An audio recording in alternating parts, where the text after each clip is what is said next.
That night, my cousin went home to go be with her kids because she said it was just too much to motherfucking handle. And she didn't want to deal with all of the motherfucking passive-aggressive bullshit. People calling her phone, telling her they're going to call the police if she goes over there. She knew it was just too much to fucking handle. Now, I said, baby, if y'all calling the police on my cousin, y'all going to call the police on me. I'm not going back over there. I love my Yaya dearly, and I wanted to help her dearly, and I wanted to do everything that I could possibly do to make sure that she had a good living situation. But why would there be people calling the police on my cousin when she's the one taking care of Yaya? I'm confused. Again, it's because they don't want the situation to be changed. They're okay with her living like that because, again, they're getting money out of her. So why would they want anything to change? I told myself the next day I'm going to focus on myself. I'm going to focus on changing my name, and I'm going to go see my motherfucking sister because I haven't seen her since we went to go see Beyonce in Vegas. The next day comes and I go to the Superior Court in Alameda County and I file to change my name legally. It costs about, I think about $550. Literally only took 1 month to get my name changed. The $550 was submitted. Hey, bitch, now my name's Elijah. It felt so freeing because Ellis is my name and Ellis is what everybody else knows me as. And Ellis went through so many things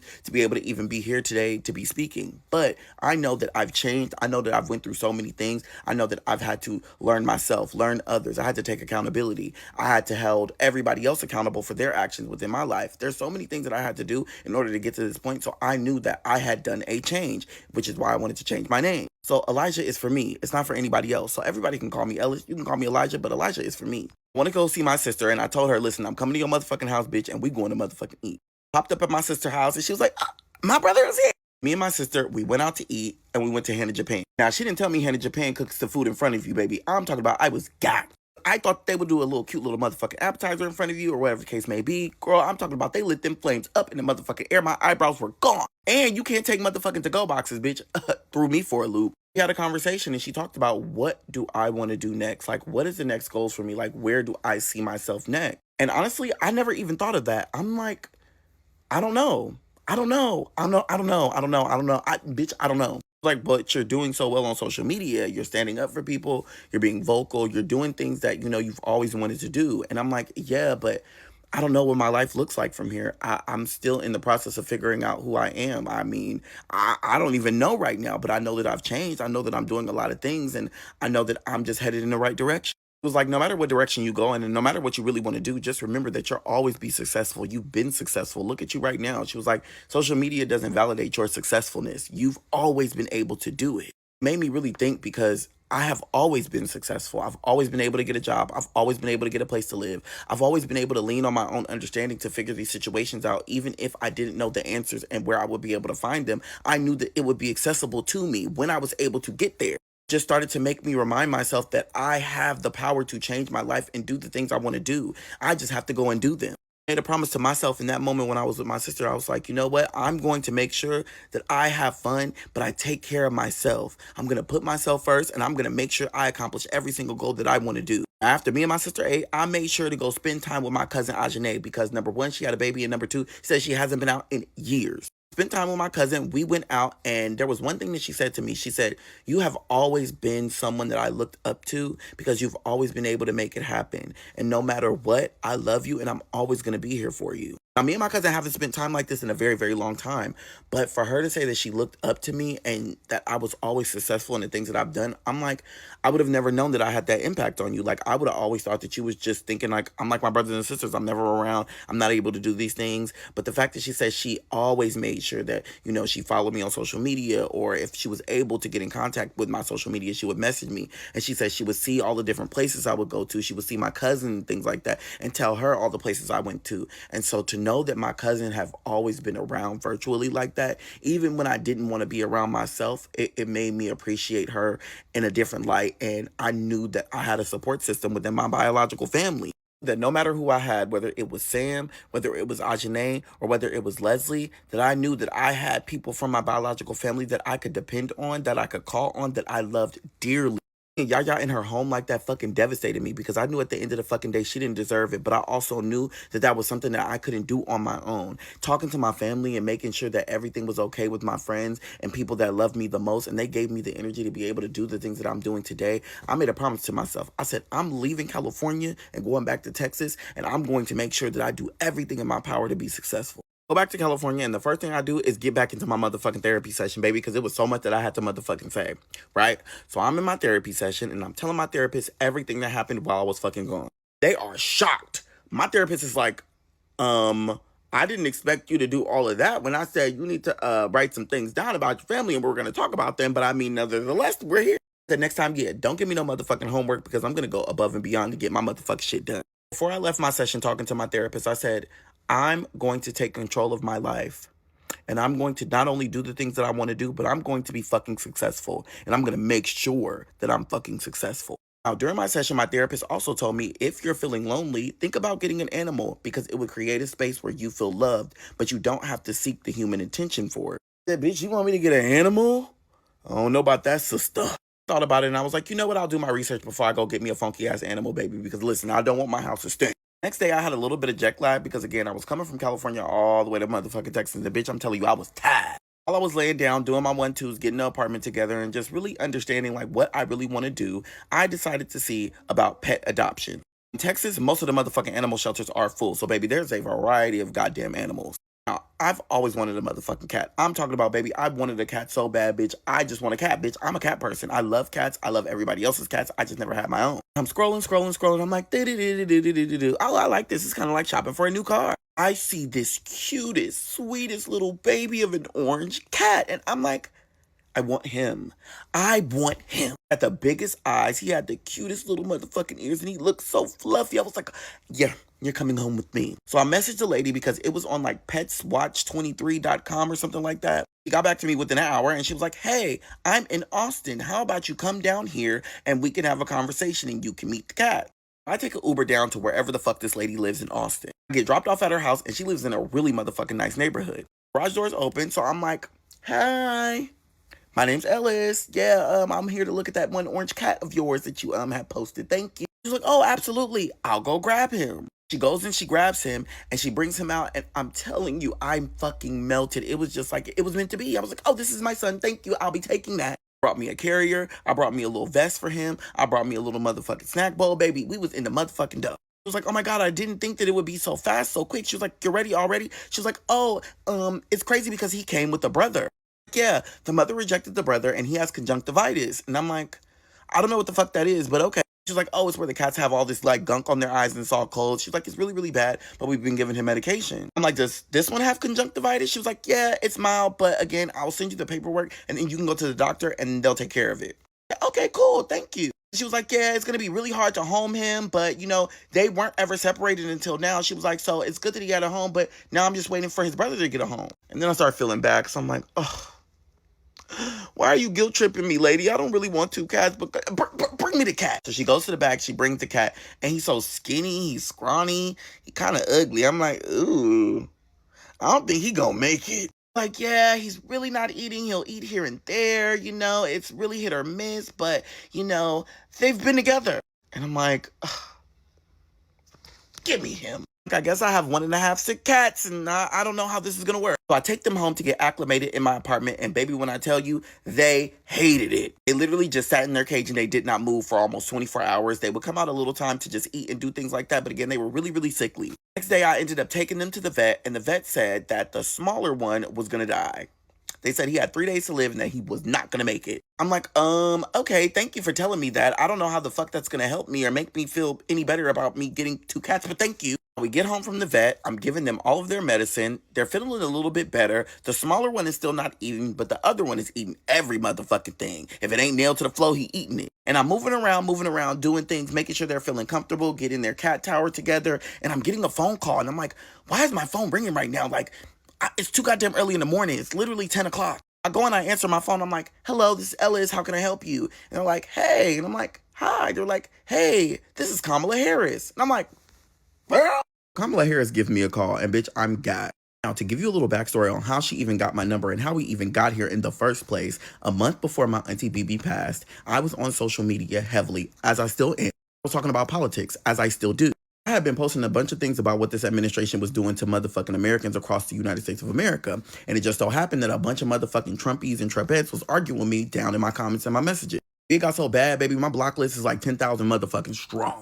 One day, I was just walking, minding my motherfucking business, and I got an idea in my head, which I'm pretty sure many people have had this idea. You know how Donald Trump's motherfucking slogan is a MAGA, M-A-G-A. And I was like, in my head, like, Bitch, what if they turned it into Mexicans ain't going anywhere, since it's all about immigration. It's all about trying to get rid of people that are in the United States of America legally. And even if they're not here legally, they still own this land, because most of Mexicans, United States of America, specifically like California and parts of that, were a part of Mexico in the first place. I popped open TikTok and I said, what if you reclaim MAGA and turn it into Mexicans ain't going anywhere? Now, I didn't know if anybody had said it. I'm pretty sure somebody might have said it, but I just said it because at the end of the day, you keep talking about what MAGA gonna do, bitch. Y'all not doing nothing, because we're finna reclaim that motherfucking shit. I didn't know it was going to go viral. I didn't even care if it was going to go viral. It was never about the moment. It was about speaking for people that don't have a fucking voice. After I said it, I closed the app. I went to go get me some motherfucking food. I took my ass back home. I cooked the motherfucking food. I ate the food. I took a nap. I woke up 6 hours later, and baby, I'm talking about it was everywhere. My face was everywhere. My voice was everywhere.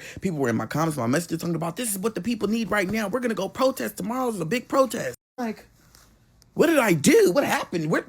Oh my God, what's going on? It went from actual words to actual physical representation for the Mexican community, and them feeling encouraged and empowered more than they have been to get out and speak and fight and do what they need to do and stand together with Black people and us stand together as brown people. Baby, when I tell you, it was a moment, and one of the proudest moments of my life. Now, a few days after I said that and it went extremely viral and everybody was using it to build and make their businesses, some random white lady from motherfucking Texas decided to try to motherfucking trademark it.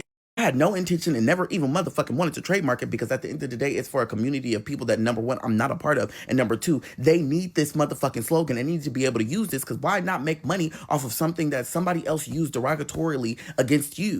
Only reason I found out that somebody even trademarked it is because everybody was like, this lady is trying to trademark it. Do you see this lady is trying to trademark it? And I'm like, why would anybody trying to trademark a slogan that's for a community of people? That makes no motherfucking sense in my goddamn book. When you trademark something, your information is public record, which means your email, your number, your first and last name, even sometimes your address is public record. This lady's information was completely public because, again, she did the trademark, and the trademark has your public records access, and it's available. So I texted her. I said, hey, can you politely not trademark this? Because number one, it's not for you. And number two, you didn't say it. And number three, there are people that are building their businesses around this, and it's not for one person to have. Not me, not you. It's for the community of people. And she said, oh, well, I feel like because I did it first and I trademarked it first, that I want to go ahead and donate the proceeds to X, Y, and Z. Girl, I don't know what the fuck she was talking about, but I told her, girl, I don't know what you're talking about. It's not for you. And it's not up to you to want to donate anything to anybody, baby, because you didn't say it. And I don't know where the fuck you came from. Now, the girl's name was Brandy Dance. And the reason why that's important is because she has a dance studio within Texas. When I Googled her name, the Texas motherfucking dance studio came up. Then her picture came up. She was a white woman, and a white woman that has a white family. Now, here goes another white woman trying to steal something from a bunch of people who are fucking struggling within the United States of America and being attacked by a fucking orange-ass white man in office. Now, what would make you think that you could trademark that and I wasn't going to say nothing? Because, again, at first I was never going to trademark it, bitch, because it wasn't mine. I told her, listen, either I can buy the trademark from you or you can just give it to me. We can do either one, baby, and I'm down to Tanga. She said, sorry, that's not up to you, and I'm going to keep the trademark because I want to be able to use it and give it to a charity of my liking. I said, you know what? Let me be smart. Let me put my motherfucking thinking cap on because I'm going to get this motherfucker where it hurt. So I went and I actually did a deep dive of the goddamn trademark, and I seen that she misspelled ain't. Realize she misspelled ain't because, again, when you're using slang, and specifically white women and white men don't know how to use the verbiage correctly, I already knew you fucked up. I decided I'm going to trademark it and keep it within the community of people that deserves to have it. Ain't gonna use it, ain't gonna sell it, baby, we gonna keep it. Everybody was telling me to start a GoFundMe so that they can donate, so that they can be a part of this process as well. So I said, you know what? I'll do that, absolutely. And I said, whatever you guys put in, I will match. It was about $4,500, maybe $5,000, and I matched that $4,500 to $5,000. So again, I was working at Home Depot. I had saved a lot of money from Olive Garden, baby. I was making good motherfucking money. Did the whole entire process on live. We were picking the trademarks, doing everything, going into categories, making sure everything was set and together. Also got the licensing for it as well. And I did all of this on live on TikTok, and I made sure I did it on live because I want to be open and honest, and I want people to know that I'm not here to take nobody's motherfucking money because I always had money. I got the trademark, and once I got the licensing, everybody started making their businesses. I'm talking about they were making hats, they were making t-shirts, they were making the little bumper stickers, the decals. I'm talking about bags. It was a moment that I was not only proud of myself, but I was able to help other people be able to see that it's a possibility for everybody to stick together and stand together, and you can make $1 from it, and you can make $1 from your enemies. Thank you. After this, everybody was asking me to make t-shirts. And I was like, I don't want to benefit or profit off of a community that, number one, I'm not a part of. Number two, that I know that is struggling right now. Like, I want to be able to give them the hope to do it for themselves. What I did was I ended up going and making t-shirts. But in the process of me making these t-shirts, I did not make any revenue. So I sold the t-shirts for a lower price than I bought the t-shirt. Never about making money. It was never about making profits. It was about using my voice and making sure that people knew that they can use their voice and your voice matters. Now, I get an email from Kamala Harris's team, and they tell me to send over their information because they want to set up an interview for me to do with Kamala Harris. And I'm like, absolutely. Now, unfortunately, the interview landed on a day that was very important for me, and I had to be there no matter what. The date of the interview was actually during the week that I flew down to California to go be with Auntie BB and my cousin Leslie and my cousin Ajane and deal with what was going on at Yaya's house. So I had to miss the interview. There was no way that I was going to be able to do it. I was dealing with family matters. I emailed them a week prior and told them, listen, I'm not going to be able to do this, but guess what? I have some other references and other people that would be able to do this, and I think that they're a wonderful and great fit. Again, all of this is happening behind the scenes while I'm dealing with my family, while I'm dealing with my own things. Again, I'm still getting acclimated to Austin. Baby, it's a lot. And my phone is ringing at 10 a.m. on a random goddamn Wednesday. I don't understand what the fuck is going on. It's too early. Pick up my phone, and it's Kamala motherfucking Harris. I'm like, hello? She's like, hello? I'm like, hi, this is Ellis. How can I help you? And she's like, hey, this is Kamala Harris. I'm like, Big Sister General? The biggest? She's like, like, I kid you not, her laugh is so fucking funny because, bitch, her laugh made me laugh, bitch. Now we just two motherfuckers laughing on the phone. I'm like, there is no way in motherfucking hell Kamala Harris called me. I'm like, hey, what, me? You called me? She's like, listen, I just want to let you know I'm real busy, but I want to let you know I appreciate everything that you've been doing, not only for the Mexican community, but to be Black and to be so vocal and to be so strong.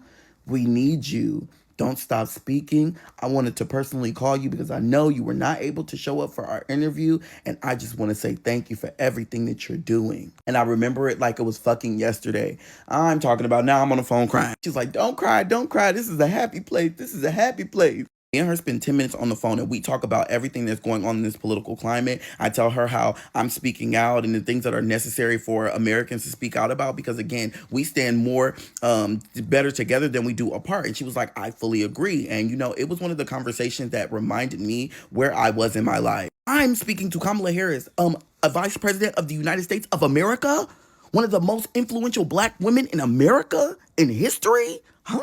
That moment, I didn't realize how much my life had just did a 180 and how much me speaking out and doing what I said I was going to do when I left Michigan, baby, we here now. Me and Kamala Harris, we get off the phone and I'm shell shocked. I just stand there and I'm just staring at the wall because what can I say? What can I do to how can I, like, I just talked to Kamala fucking Harris and then I'm checking my phone because it keeps going off and everybody's like, oh my God, they just played you on TV. I'm like, bitch, I'm on TV. Me on TV, bitch. How? I ain't never been on TV. I'm like, do you have the clip? And a lot of them like, no, we just watched it on TV. And I'm like, you watched it on TV and didn't record? Again, I don't think anybody expected me to pop up, so they were confused. So they're like, oh my God, wait, that's your voice. That's your face. What the fuck? I log on to TikTok because I'm like, somebody had to catch it. And sure enough, someone from Missouri caught the late night show. And they caught the clip of me saying Mexicans ain't going anywhere equals MAGA. And I'm like shell shocked because I'm just getting off the phone with Kamala Harris and now I'm on a TV show? I said, I don't know if this is real life. I don't know what the fuck is going on, but it's impossible. I said, you know what? Breathe, let me put my phone down and let me help these sick ass cats that look like they finna motherfucking die. Now at this point, I hadn't had a name for my cats yet. I was just like, you know what? I'm gonna think about it. One of the cats was very mischievous. He was fluffy. He had a lot of energy. He was just doing whatever the fuck he wanted to do whenever the fuck he wanted to do it, right? He was really just engaging with the apartment and engaging with me. And I was like, you know what? You remind me of that boy from motherfucking Home Alone. I'm gonna call you Kevin. Now, the other one that looked like he was about to motherfucking die, he was the sweetest little baby in the whole fucking world. He would literally curl right up under my neck, even though he would blow snot bubbles and get all his goddamn eye gunk all over me. It was okay. That was my baby. And since he was orange and sweet, I was like, you know what?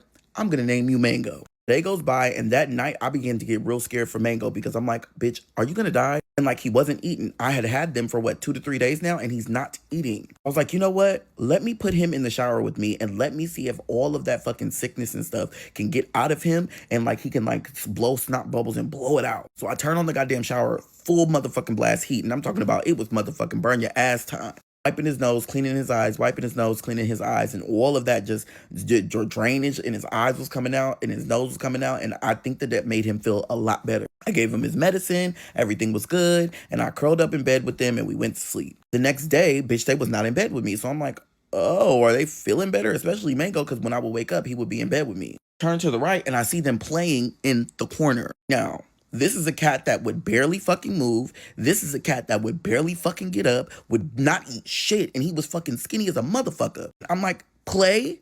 Like, with your paws and your legs?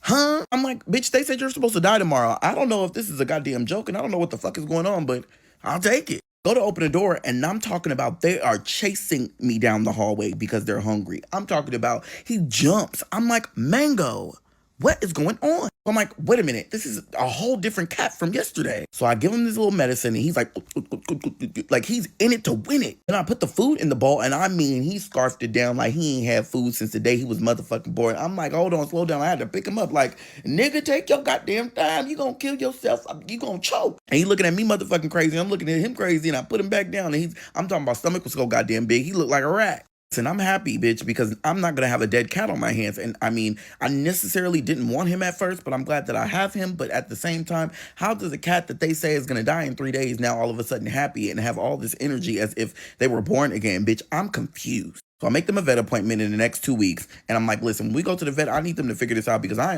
don't... A couple of days go by and I'm just scrolling on TikTok and I see somebody tag me and they were like, DL Hughley has posted you. And I'm like, huh? DL Hughley, like the DL Hughley, like the. I go to his Instagram, lo and behold, bitch, he done posted my whole face, my whole name, bitch. I'm just blasted on his page. I'm confused because I'm like, how does DL Hughley know I exist?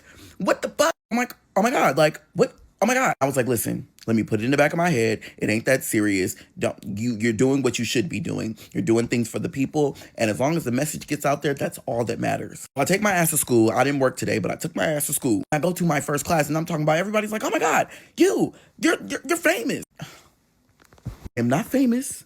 I am a person that speaks up about politics and the things that need to happen in America in order to get things back on track. But thank you. There was this girl in the class and she was like, thank you so much for not only speaking out for the community of people that are being affected, but speaking out for people that don't have a voice. My mom loves you. She is an immigrant and she came to this country because she was searching for a better life. And because of this administration, I don't know. And she fears that she might have to go back to Mexico. I love you. Keep speaking. We need more people like you. Like almost brought tears to my eyes because I'm like, this is real people's lives. And I know that it's real people's lives. But at this point, I only go to work and come home. I go to school and come home. I don't do anything. I go to protest. That's the only time you might catch me outside. I don't walk the streets. I'm not around, especially in Texas. It's scary. So to hear someone come up to me and say, thank you, we need people like you, it kind of put it into a realistic place for me. They're like, listen, I'm here for everyone. And if you ever need anything, if you feel like it's too much, just message me, text me. Like, I don't mind it at all. Like, we are a community of people that need to stick together. School day goes by, everything is normal. I go home and I'm checking my messages and I see that there was this girl that messaged me and she said, listen, we're going to be holding this protest in downtown Austin and I would love for you to be there. Can you please come? You always show us love. You always show us support. I would love for you to show up there and we can meet. I said, absolutely. I didn't even think twice about it. Motherfucker, I'm going to be there. They're going all over and making sure that they're protesting and speaking up and doing what was necessary for not only their community, but people with no voice. So they were like, we are having trouble finding a way to get down here. Can you help us? I said, absolutely. So I sent them money to be able to come down here to Austin so that they can protest because, again, it's not about money. It's about solidarity. So the day of the protest, I had to work. So I showed up a little bit late. I showed up like 30, maybe 45 minutes later than I was supposed to because, again, I had to work. Get to this protest and then there's this cop that's in front of the girl that I was talking to and he was trying to tell her where she couldn't and couldn't be and tried to read her rights and tell her like, hey, you need to move this or we're going to move it for you. And I politely stepped in because the first thing you're not going to do is tell somebody what they can't do and how they need to do it. I said, listen, how long have they been here? And he was like, well, maybe an hour or so. I said, and you watched them set up, right? And he's like, yeah. I mean, Yeah, we did. I mean, we were across the street. I said, now, if she needed a permit for this table to be here, the first thing you should have did before they started to set up was come over here and ask them if they had a permit. The second thing you should have did was, when you seen them fully get set up, you should have still came over here and asked them, hey, do you have a permit? Because we see you've set up, but you need a permit in order to be here. I said, you waited a whole hour and 30 minutes until you decided to come over here and cause commotion because you seen a crowd here. What the fuck is that called? Inciting. And what are you trying to incite? Violence. We're not doing that today. So what you can do is go get your sergeant. What are you? A lowly police officer. We don't give a fuck about you. Go get your sergeant who's standing across the street, because I can tell because of the things that he's wearing. You are not important in this conversation. Everybody was like, what the hell? Where the hell he come from? I knew in that moment that my voice mattered. And I knew months ago that I told myself that my voice mattered. And that anytime that I see and anytime that I go through something like that, I'm going to speak up, baby. Thank you, Bernadette, because you're the reason why I will never shut the fuck up today. Police officer is like, whatever. And then he walks off and he goes to his sergeant and he talks to his sergeant, and he gets behind the sergeant and shuts the fuck up, as he should, because you should have been over here an hour and a half ago. You watched them set up. You knew they needed a permit. They don't have a permit. Oh, fucking well, they're here now. They had their microphone. They had signs, but they did not have flags. And there was this lady who was selling flags. So I asked her, I was like, hey, do you want a flag? She was like, what? Absolutely. Oh my God, absolutely. I love that. Like, let's go get flags. I was like, no, don't worry about it. I got you. Now, everybody that was here at this protest, some had flags, some didn't. But there were so many people, I was like, in order for you to show representation, we have to have a flag, baby. There's a small Mexican lady, and she was selling flags, right? And her son came and was like, hey, she doesn't speak much English, so me and you are going to have to interact. Absolutely. I told him, listen, I want to buy every single last one of your flags. There was like maybe 40, maybe 50 flags. I think there was like 30 big ones, and then like the rest were small. I was like, why? No, you're not going to buy all the flags. Like, no. I was like, no, I'm going to buy all of the flags so I can pass them out to everybody. He was like, are you fucking crazy? I'm like, no. Can I buy your flags though? I think the total came out to like 400 and something odd dollars. I don't remember. I really, truly don't. But I bought all the flags and then I handed them out to everybody. They're like, oh, I don't, you're giving this to me? I'm like, yes. Wave your flag in the air. How will these people that are driving by know that we're standing together? Wave your flag, like put it in the air. Everybody starts putting their flags in the air. Everybody's chanting. Everybody's speaking up. Everybody's there. Everybody's screaming. Everybody's loud. And then she hands me the microphone and is like, you need to speak. You need to say something. Now, I like to speak, and I like to tell people the things they need to hear sometimes, even though I don't want to talk about it, and even though sometimes I'm in a position not to talk about it. But I like to talk. But I have never spoke to a crowd of people in a way that I have to engage with them in that moment without having something pre-written or pre-thought about. I was like, you know what? I'm tired of running from things that I'm scared of, baby. I'm finna talk and I'm finna say it, and if they don't like it, hey, I'm just gonna be authentically myself. I get on the microphone and I tell them, listen, this is your time, and don't let anybody take it away from you.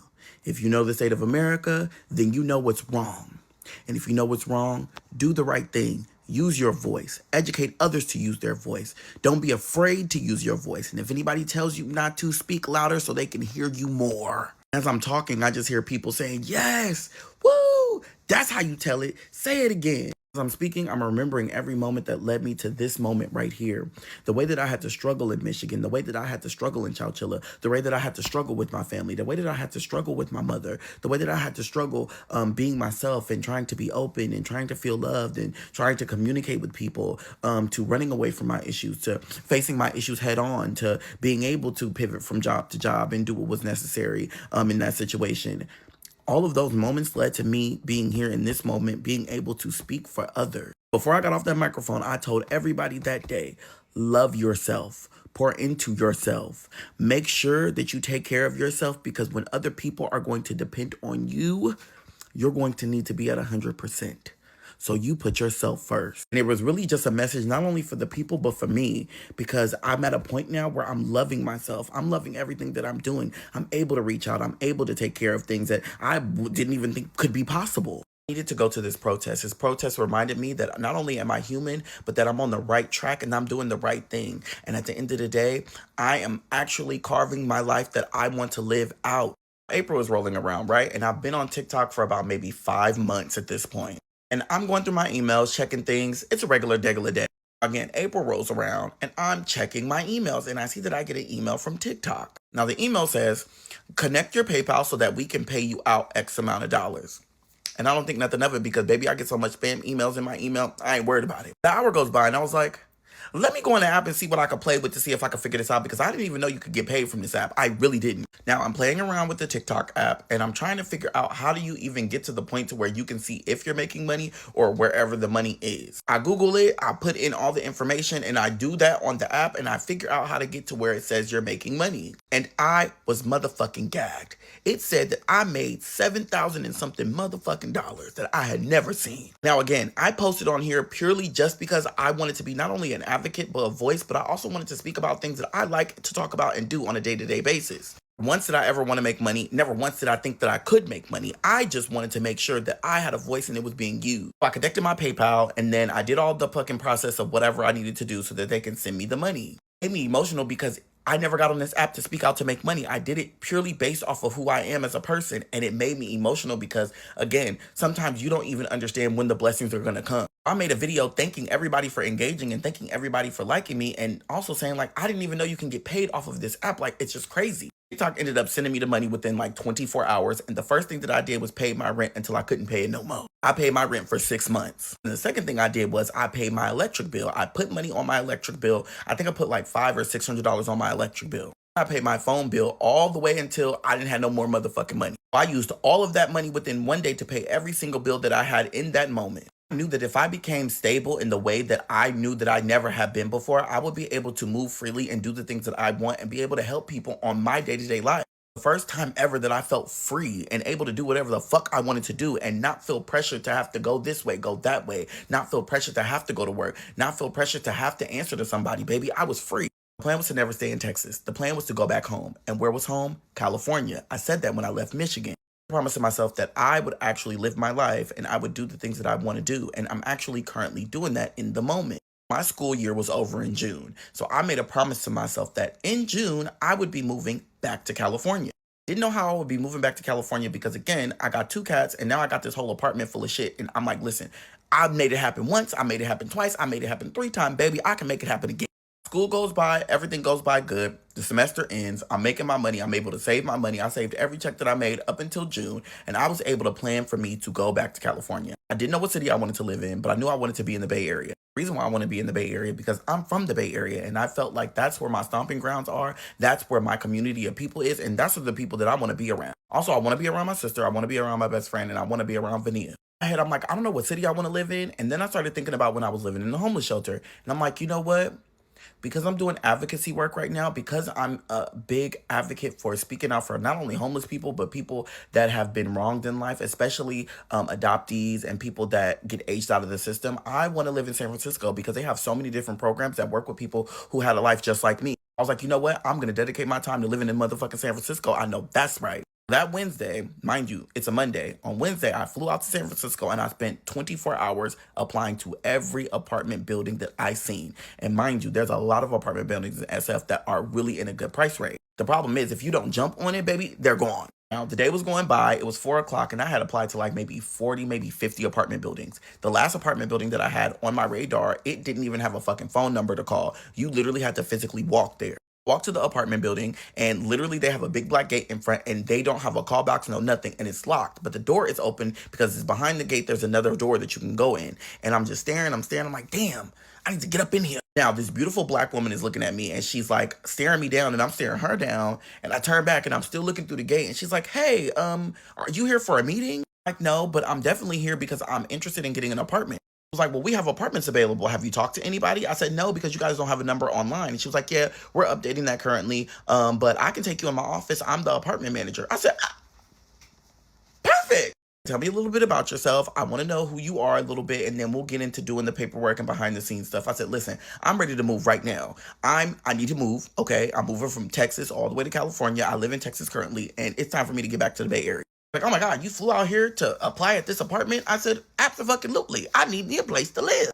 Like, okay, well, here's the paperwork, here's this and here's that. She was like, and I need these documents. I need your bank statements. I need your check stubs. I need all these other things that are going to be happening and whatever the case may be. Now, I always come prepared. So I had a manila folder. I had a copy of my ID. I had a copy of my driver's license. I had a copy of my birth certificate, a copy of my social security. I had a copy of my job and them giving me the A-OK to say that I work here. I had a copy of my actual apartment rent and all of that information. I had a copy of my check stubs. I literally made, I think, for the rest of the year, I had 6 months of check stubs ready to go. Baby, I had everything. She was gagged. She was like, oh my God, you came beyond prepared to the point to where I'm not even prepared for you.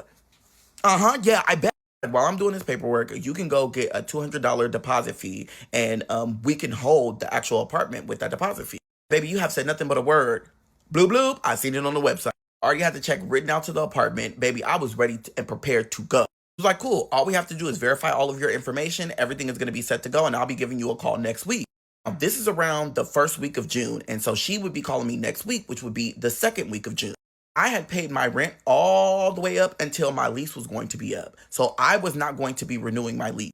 I knew that if I wanted to move, I had to move when I was ready to move. I was financially ready to move in that moment. So the apartment's rent is $1,750. So I knew that that was in my price range for a 1-bedroom. In the perfect location, it was in the perfect area. It was literally in an area that I could take any public transportation that I wanted, and it would be accessible to any job that was in that area. Now, the next day when I came back, I decided to put my 1 month in at Home Depot. Y'all turned MAGA into Mexicans ain't going anywhere. He would literally shit bricks because that's his fucking bread and butter. His whole core base lives by MAGA. Y'all should turn that shit inside out. Okay, I've been at work, but I've seen every fucking message, every goddamn comment, and bitch, when I say I am on board for this, but there's a few things I want to motherfucking say, okay? Okay, so number one, yes, Mexicans ain't going anywhere, bitch. Period, on God. Trademarking the name is important. I want to also say I am black. I do not feel right trademarking something that is not specifically just for me.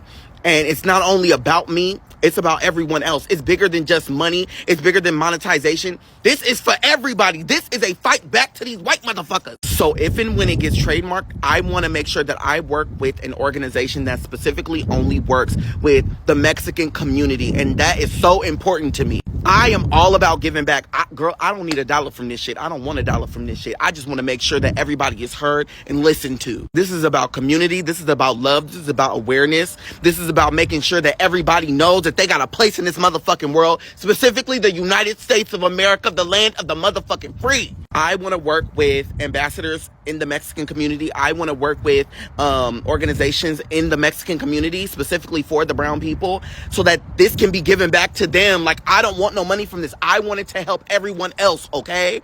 So just know I'm working, and I'm gonna work hard for us, okay? I said Mexicans ain't going anywhere, and I meant that shit. No Mexican is going anywhere. I don't give a fuck how you spin it. I said what I said. MAGA doesn't exist anymore. MAGA is now Mexicans ain't going anywhere. Not no make America great again. Not no make America healthy again. It's Mexicans ain't going anywhere. Migrants ain't going anywhere. You're using deportation to target Hispanic and Latino communities. So guess what? We're taking your slogan is gone, and Mexicans ain't going anywhere. Period. Because they're not. They live here too. They deserve to be here too. They pay taxes too. Who the fuck are you to tell these people that they have to go? And then you're gonna turn around and tell them, oh, by the way, you can come back for 5 million fucking funky ass dollars. 5 million funky ass dollars.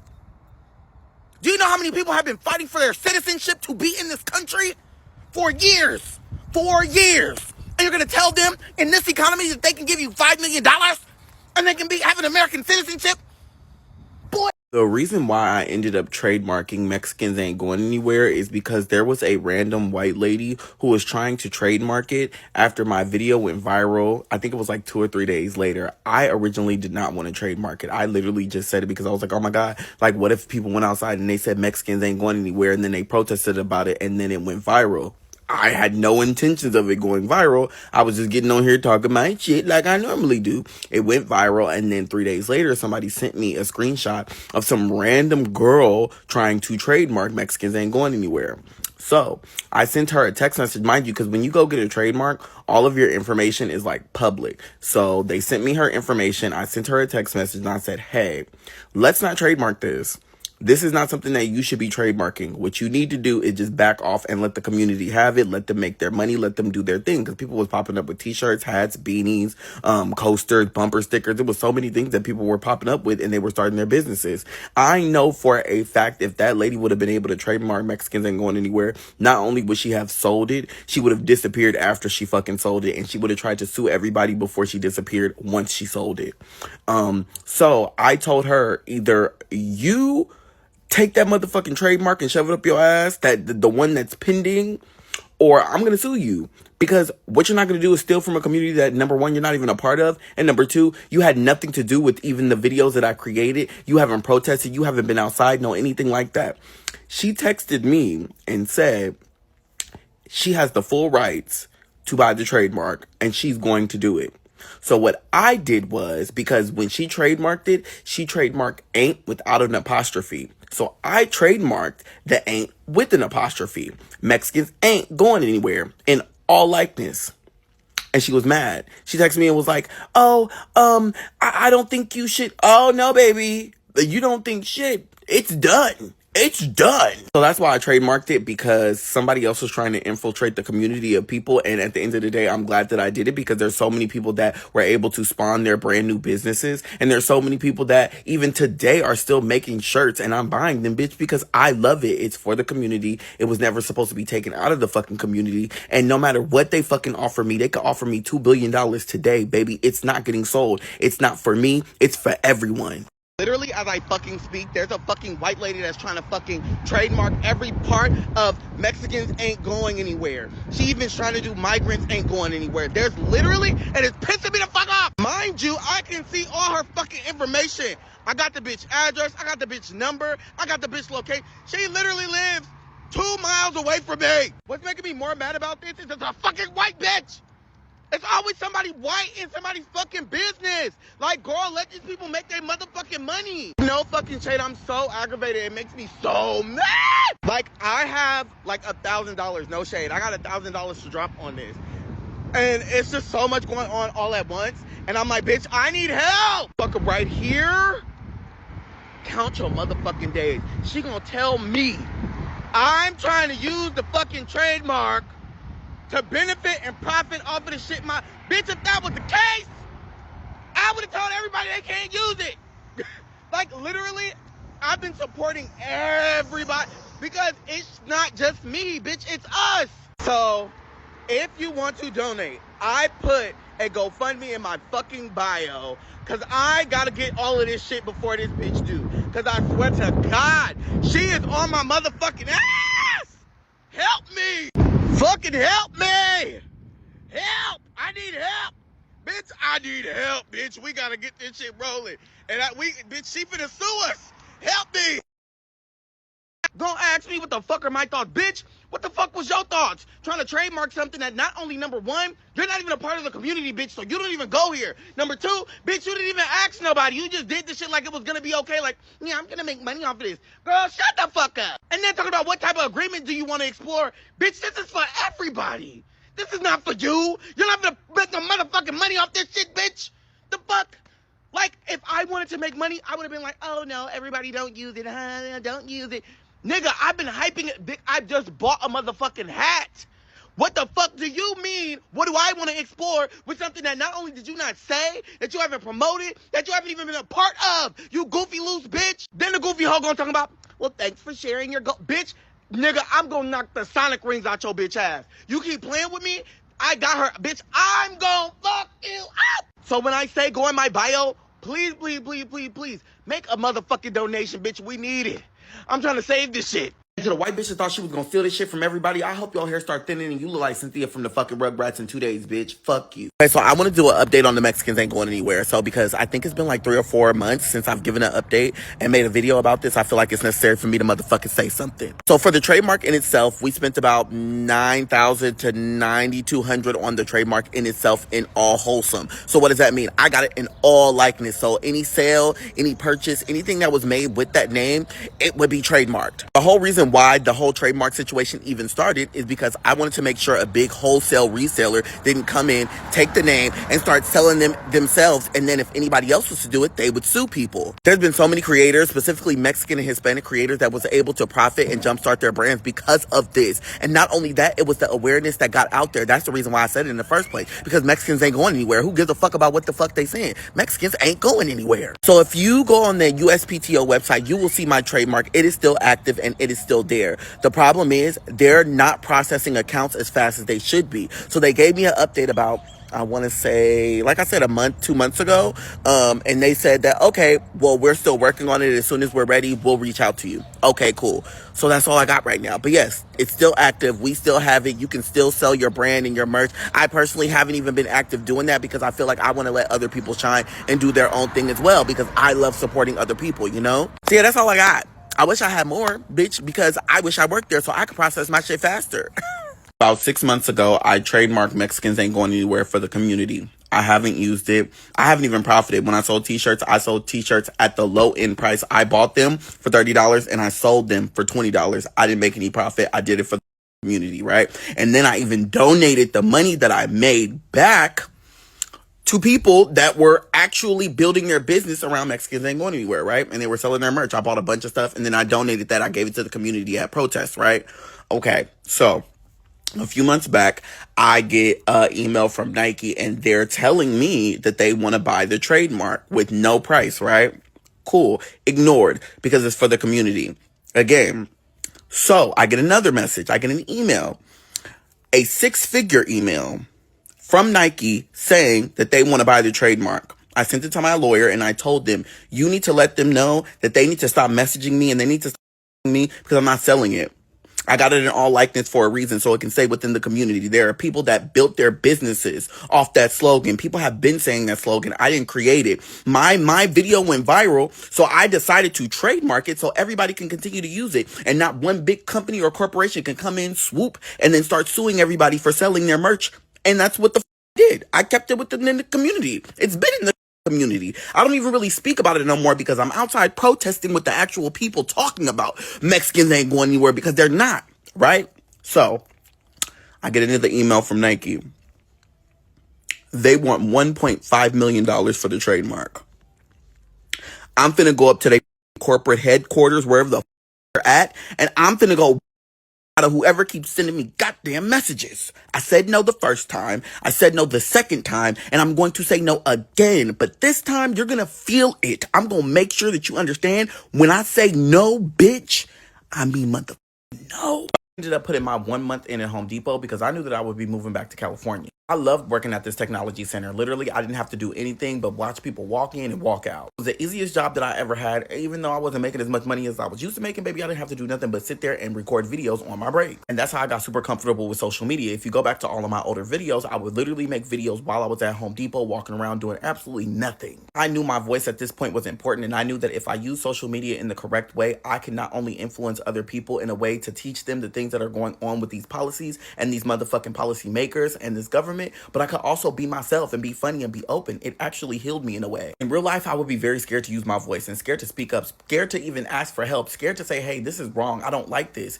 Social media gave me the place to actually not only be myself, but be able to talk about the things I want to talk about. Because I was an excellent worker at Home Depot, my boss said, listen, I know I want to keep you, but I can't. Whatever job that you need to go to, I will not only be a reference, but if you want to transfer to another Home Depot, let me know. We can transfer you to in-store only. Actually, that's what I was going to motherfucking ask you because I need a job as soon as I get to California. I can't be broke. And even if I choose not to stay, baby, I need some dollars. He says, I will co-sign everything. I'm going to talk to HR. You just find the location and then we'll be able to get you transferred immediately. It doesn't matter what you do or what you say. I'm going to make sure it happens. Okay, cool. I was feeling good. So I was like, you know what? Today, I'm going to walk home. There were some days that I would walk home. There were some days that I wouldn't walk home. Now, I lived an hour and a half from where I worked, but where I could walk, it was a straight shot forward. Now, I didn't check my weather app, and yeah, the clouds were out and the sun was out too, so I didn't think anything of it. I thought a bitch would just be able to walk down the street and he would be good. 30 minutes into my walk, it started fucking sprinkling. Bitch, I got shorts and a t-shirt on because I changed out of my goddamn uniform and I thought that I was cute. 5 minutes later, it's pouring fucking raining. I pulled over into this shopping mall because, bitch, I'm not finna get motherfucking rained on. In this little shopping center, there's a taco shop and there's a trailer in the front that actually opens up and they sell Mexican food as well. And then next door to the taco shop is going to be an animal shelter. It only says it's going to be raining for about 15 to 20 more minutes. And I'm like, listen, I'm going to wait it out and I'm going to go in this animal shelter and play with the cat. I go into the animal shelter and I meet this lady at the door and she's super fucking nice. She's like, oh my God, thank you for coming in. What were you exactly looking for? Like, were you looking for a dog or a cat or exotic animal? I said, I was actually looking to get out of the rain. So yeah, I just want to like take a browse around and, you know, just look at the little creatures. She was like, oh, perfectly fine. I can give you a little bit of a tour. I was like, okay, perfect. We go around and we're looking at the cats. Oh my God, the cats were so goddamn cute. But I was like, bitch, I already got enough cats. I'm not here for nothing. I'm ready for the rain to go. So we go around, we keep looking at different animals and we get to the dogs. Now, I ain't never been in no animal shelter before, but baby, they smell like shit. And I'm not talking about like, oh, a little bit of shit. I'm talking about a lot of bit of shit. I'm like, what is going on? The whole time I'm holding my nose, she's like, yeah, I know. My nose just kind of got used to it. I'm like, girl, I don't know what kind of motherfucking DNA you got in your motherfucking nose, but you need some motherfucking shit up there because I can't do. Now, as we're getting to the puppies, she tells me, like, all of the puppies are very, very social except for one. This one is antisocial, and I don't know why. So I look in the cage, and I'm like,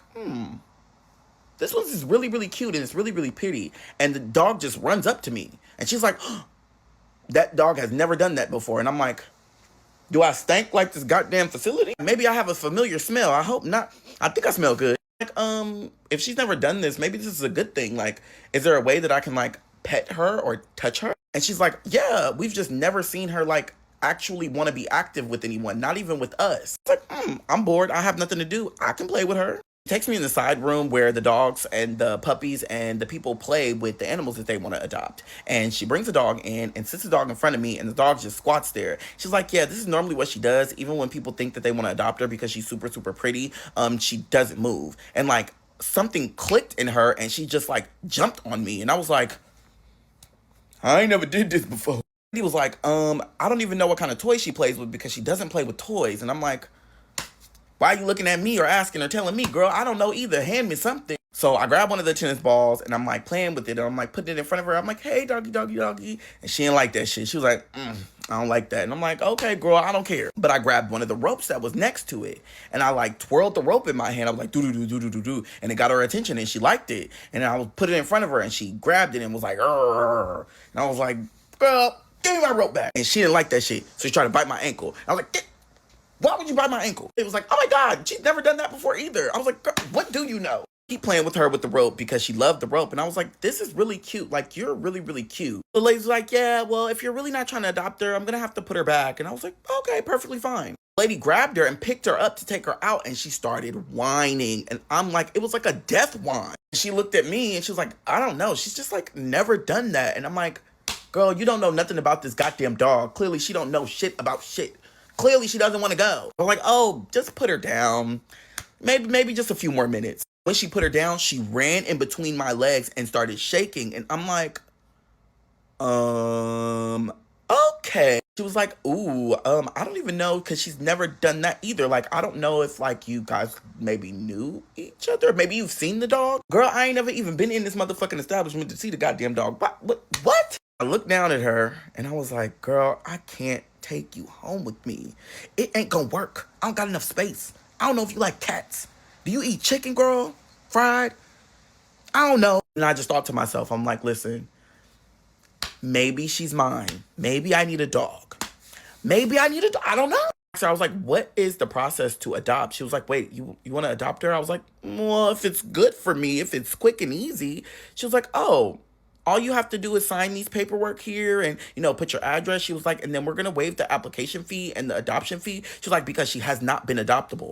Like, she hasn't been adoptable. Like, why wouldn't she be adoptable? She was like, it's not that she's not adoptable. She just hasn't been adopted because she's antisocial. She doesn't like people. And we don't know what the problem is. But this is the most social she's been with somebody. I'm confused because I'm like, I don't know what I did different from everybody else. But I mean, maybe she just likes me. So I guess I'm going to be getting a dog. At night, I decided to take a little Gracie Ray home with me. And she chewed up my motherfucking baseboards.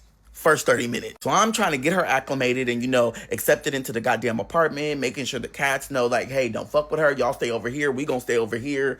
I don't need them kind of motherfucking problem. We not gonna be beefing. And then I get an email and it says that I got approved for the apartment. ecstatic because motherfucker, I got my motherfucking acceptance into this motherfucking apartment. And it was the apartment that I talked to the lady who was standing out in front. Mind you, it was the cheapest one. Rent was only $17.50. Bitch, in San Francisco, California, I'ma take. The problem is my move-in date would be June 18th. And I just put my 1 month in, which means I would still have to work a week and a half. So I had to call my boss. I told him, hey, can I leave early because X, Y, and Z and yada yada yada yada please. He was like, no, anything for you. Anything for you. He was like, tomorrow when you come in, we'll start with the paperwork for HR, and if you find a Home Depot, we'll get you transferred to that one. So I looked up the closest Home Depot to that location that I was living in, and it was in Serramonte. So I was like, absolutely, bitch, I'll go work down there. It's literally only a 20-minute BART ride from my apartment. Absolutely, I'll do it. Now I have a motherfucking big problem. How the fuck am I going to get a motherfucking dog and 2 cats across country, bitch?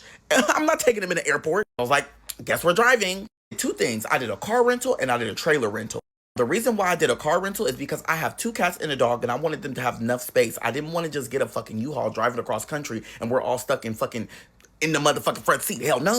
I did the trailer because I knew that I needed somewhere to pack all of my clothes and all of my things and all of my stuff in order to move.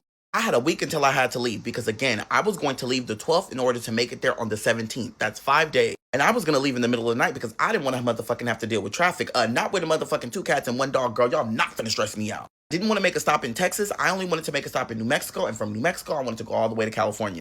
The next day, I ended up telling my boss when I went into work that, hey, this is the location that I want to go to. And then this is the HR partner, which I looked up myself. So he got in contact with the HR partner and he told the HR partner that I would be getting a transfer into their store. They said, okay, they ran my background, all of my information, making sure I had no write-ups, no nothing like that. And I got transferred within 24 hours.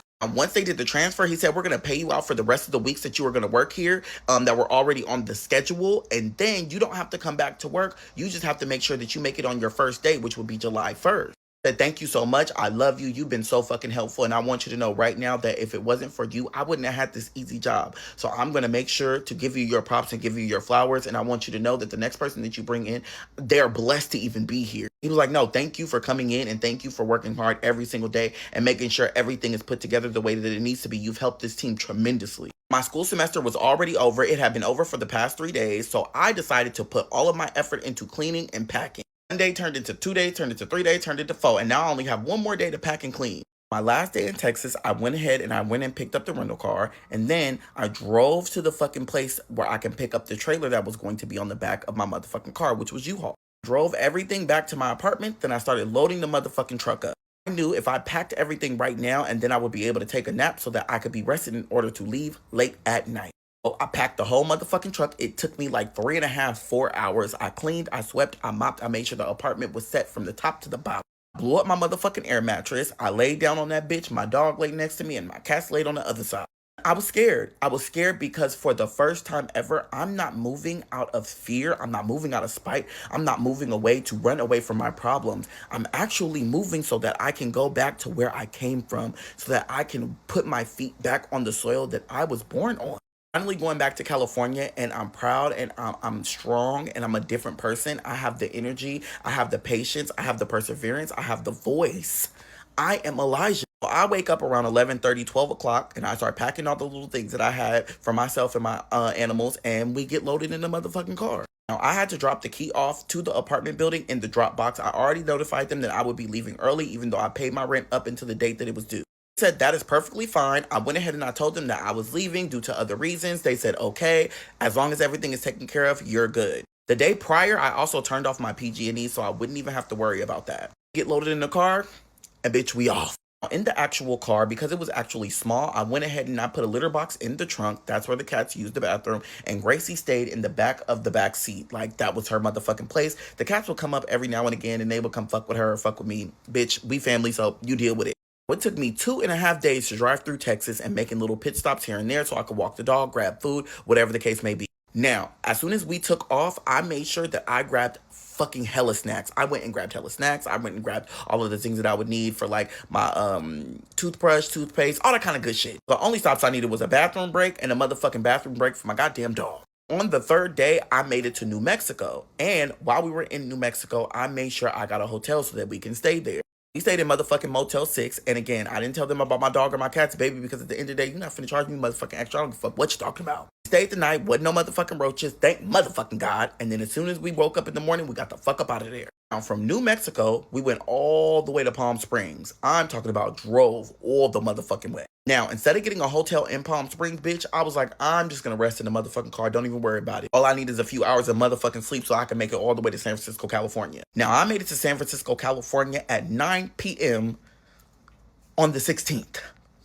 Bitch, I was so motherfucking mad because I was like, damn, bitch, I made it motherfucking early. I wasn't supposed to motherfucking be here on motherfucking time. I was supposed to be here later or during the day on the 17th. Because I got there a little bit earlier, what I did was I just parked around the corner, around the block or something like that, bitch. I locked my motherfucking doors and I took a motherfucking nap until the morning time. I woke up around 8 a.m. and I'm like, damn, the office don't open up till 9. Cool, whatever. I decided to walk my dog up and down the motherfucking block. And I was like, you know what? I'm just going to chill in the car until 9 a.m. comes. Now, I didn't leave until like 9:15 because I wanted to give them a little bit of time to get in the motherfucking office. And that's what they did. When I got in the office, the manager was there and she was like, oh my God, thank you for coming. Yes, I'm so happy you get your apartment. When I signed all of my paperwork and all of my documents that I needed to actually get the apartment, and then we went, looked at the apartment. She said, is everything cool? Is everything up to date? I said, absolutely, thank you. And then they went and they did their walkthroughs, and then we came back out and I got my motherfucking key. I'm on the motherfucking 4th floor. So, bitch, I was like, oh my God, I'm on the 4th floor. It has an elevator and stairs. And as I'm walking downstairs, I'm like, bitch, how the fuck am I going to load all this shit into the 4th floor of a motherfucking apartment, goddamn building? I went into my apartment, I just sat on the floor and I just stared at the fucking wall. And then I just laid on the floor and stared at the ceiling and I just heard the wind blowing back and forth. And I was at peace because I made it back to where I belong. And I fucking forgot I got a car full of motherfucking cats. And I gotta turn that bitch in by motherfucking 4 o'clock today. And then I got a goddamn motherfucking U-Haul full of goddamn shit I gotta put in my goddamn house by motherfucking 7 o'clock. I got the... I go outside and the first thing I do is bring my animals in. Cool. Now we're good. While they're sniffing around trying to figure out what the fuck we done did and why the fuck they here, I'm going back and forth trying to motherfucking pull goddamn shit from the goddamn truck all the way to the apartment. From truck to the apartment, baby. I'm talking about I was winded. Now the maintenance man was like, hey, do you need some help? I said, absolutely. Where have you been this whole goddamn day? I was down to the last 3 items, which was a fat ass table and 2 fat ass couches. So he helped me bring the couches up the stairs to the 4th fucking floor and we put them in my apartment. I was like, thank you so much. Have a great day. Now, because I had to turn in the car first, I took the trailer first because bitch, I'm gonna take a trailer and then a car and then a car and whatever the fuck. I knew the trailer had to get the fuck first because I need the car. So I dropped the trailer off and then I dropped the car off and then I realized a bitch was a little bit too far from their apartment. So I had to take an Uber back home. The first thing I did was make sure that I had PG&E running in here that was in my motherfucking name. Boom, because a bitch need Wi-Fi. I'm getting acclimated to this apartment. I'm crying. I start to cry because I actually physically and emotionally am so happy, but I can't say anything. I don't know why I can't say anything. And I don't know why I'm just crying all of a sudden. Just sit on the floor and I'm just like, I'm so happy that I'm here and I'm so proud of myself for not only just overcoming the things that in my personal life that I've been through, but I'm also fucking happy because I can do things on my own terms now. I fought several fucking battles. I fought several fucking demons just to even fucking get here. I deserve everything that I have. And then I get a fucking call on my phone and it's my goddamn therapist. I'm like, girl, I'm trying to have a moment. I forgot I have a therapy session right now. Even though I'm no longer in Texas, girl, I forgot, baby. They're 2 hours ahead. I'm fucked. Answer and I'm like, hey, I actually just moved into my apartment in California that I didn't tell you about. Yeah, but so I'm here. And they were like, oh my God, you moved. You got an apartment. You're in California. How wonderful. Yay. I'm like, wait, you're celebrating like you're not freaked out? Like, no, it's okay to have change. And it's such a good thing. Like, that's so positive. And, you did it on your own. Like, congratulations. I realized that I had just done something so major, so huge, so fucking big, and I was trying to downplay it as if it was nothing because I was okay with change, but I was okay with not giving myself the props of the things that I would used to do. The therapist asked me, like, tell me about the trip. Tell me all about it. Like, I want to know. Talk for about an hour, and then we get off the phone, and I'm just rejuvenated. I'm like, oh my God, I moved. Oh my God, I'm in California. Oh my God, I'm here. Like, yeah. I moved in the middle of June, so I wanted to get my apartment together because I want my best friend to come over, and I also wanted my sister to come over because we were going to go to Gay Pride together.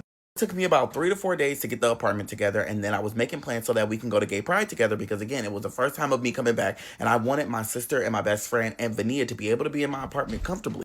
This was a big step because this was the first apartment that I've ever gotten that my fucking friends and family are going to fucking see, and I'm nervous. One day I'm fucking cleaning and I'm doing all the things that I need to do. Mind you, I've already talked to Vania, Christian, and my sister and told them I made it safely and that I have my apartment. I walked them through the whole process as well. So I'm cleaning, and I get a phone call and it's like, hey, motherfucker, where you at? And I'm like, Vania? She's like, yeah, where the fuck you at? And I'm like, home? Mind you, I completely forgot that we were going to spend her birthday together and she was going to come over. I'm putting everything up. I'm like, girl, I'm at home. What you doing? She was like, I'm at the BART station. Come get me. I'm like, why the fuck are you at the BART station? She said, nigga, it's my birthday. Did you forget that we was going to spend my birthday together? Now, mind you, I woke up and said happy birthday. Bitch, we already got the pleasantries out the way, but I completely forgot that we were going to spend her birthday together. I'm like, bitch, let me hurry and go to my ass down the motherfucking street and go get motherfucking Vanilla. Walking, I meet her halfway, and I'm like, to where? She's like, bring your ass, motherfucker. Holding each other's arm, walking down the street, and it's almost like a fucking dream because I'm like, I get to be with Vanilla, I get to take her and show her my apartment, and I get to spend her birthday together. Like, I've dreamt of this. Like, this is my whole life that I've always wanted. We go back to my apartment, and she like, oh, this is nice. You ain't got no roaches or nothing. So she gets to finally meet my cats and my dogs, and my cats and my dogs love her to death. Like, they're all over her. I'm like, okay, girl, do you like my apartment? Like, oh my God, do you like it? Like, I love your fucking apartment and you deserve every fucking thing that you have right now. She was like, you made it happen. You made your dreams come true. And I start fucking crying. I'm like, girl, let me not cry on your birthday, bitch. It's your birthday. So me and Vanilla went to Fisherman's Wharf and we got her a piercing. And then from Fisherman's Wharf, we went to Maestro's and we had dinner. While we were at Maestro's, she was like, I appreciate you for being there for my birthday because this is a very important moment for me. And all I've ever wanted was to spend positive and happy and crucial moments with you like we've always done our whole entire life. Like, this is everything. I need my best friend. My girl, stop. Don't make me motherfucking cry. Now, the whole time that we were out, I had my camera and I was taking pictures of Vanilla because I wanted to make sure that she felt like it was a special moment. So I'm not a professional camera picture taker, but bitch, I did my one. We ate dinner. It was wonderful. It was beautiful. And then they brought her a little cute little cake and we were able to sing fucking happy birthday. And it was the first time that I actually got to spend an adult experience without it being a struggle with Vanilla. And for once in my life felt like I was actually living, not surviving. Once we left and I walked her back to BART, we took some more pictures and she said, listen, twin, I love you and I'm glad that you're in a fucking better place. But these are the moments that I've always waited on for us to just be able to spend time and enjoy our fucking life together. I love you.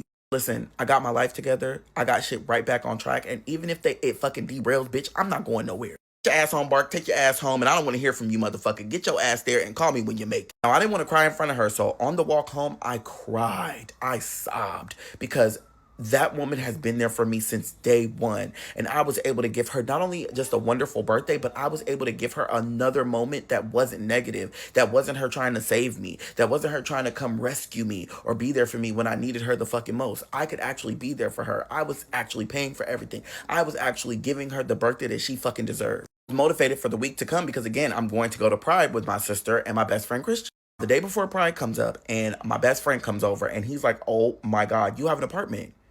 Bitch, you got a fucking apartment. Me and him are jumping up and down. And I'm like, bitch, let's take shots. And then I get a fucking knock on my door. I'm like, who the fuck is that? And bitch is my motherfucking sister. And she's like, bitch, we in this motherfucker. And like, I kid you not, she was like, oh my God, you have an apartment. My baby brother has a fucking apartment in San Francisco, one of the most expensive cities. I'm not going home. I'm not going home. I'm going to live here. This is my corner. I choose this. And it was like, I don't know. It was so nice because I had never felt that before. It was emotion and a feeling that I had never felt before. I got emotional and I start crying because I was able to show my sister that I'm okay. I can make it. I'm an adult. And I showed my best friend, you don't have to worry about me. I'm back in California and I'm literally in an arm's reach away from you. Like, you don't have to worry. I'm here. Pride comes along and we shaking ass everywhere. I'm talking about I am drunk on trees, bitch. I'm drunk on the cop cars, bitch. I'm talking about it was so much ass shaking and twerking everywhere. What's going on? What are we doing? We went to the bars. We went to the clubs. I'm talking about it was the most fun I've had in my whole entire life. If drunk was a person, that person was I.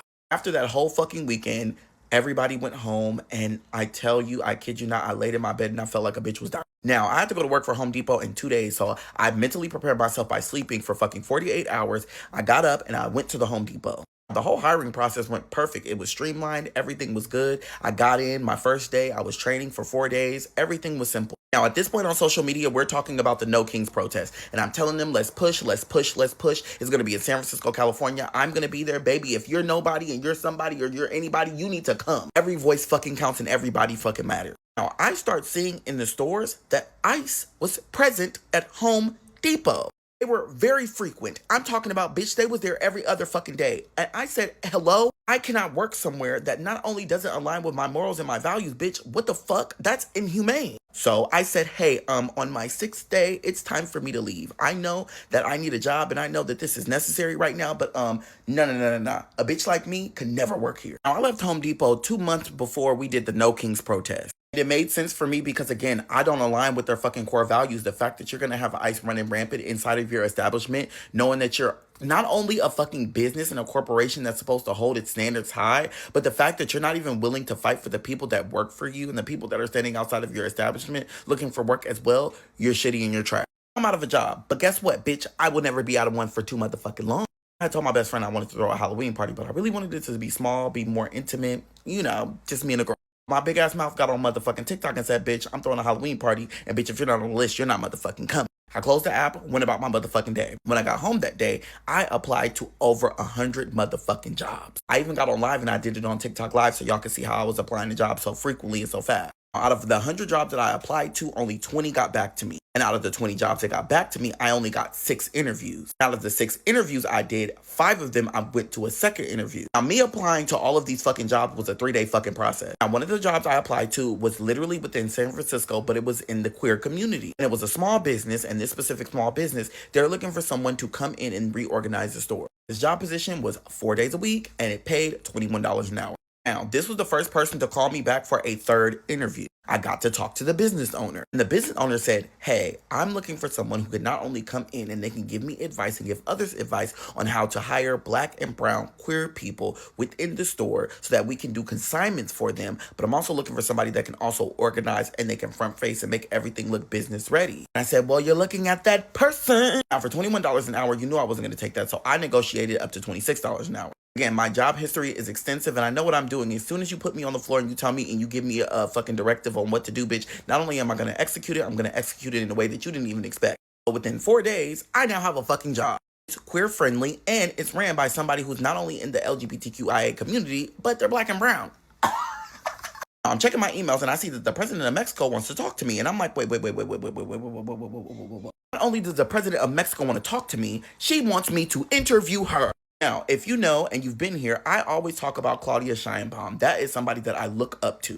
She is the president of Mexico, and I talk about her highly, but I also hold her accountable for the policies that she's implemented. She was one of the first presidents to not only clap back at Donald Trump, but hold her position within that administration. She doesn't kiss nobody's motherfucking ass, and she means exactly what the fuck she said. So I've talked about her for months. When I tell you I love her to death, it's not only because she's a woman, it's because in this motherfucking country right now, to be a Mexican woman and to be a powerful Mexican woman, that administration can't take her. I had several videos of me talking about her go viral, and I've always said that I wanted to interview the president of Mexico multiple times. I've said it so many goddamn times. At this point, it's a manifestation of my word. Getting the email, and they want me to not only fly to Mexico to interview her, but they want me to interview her right before the No Kings protest.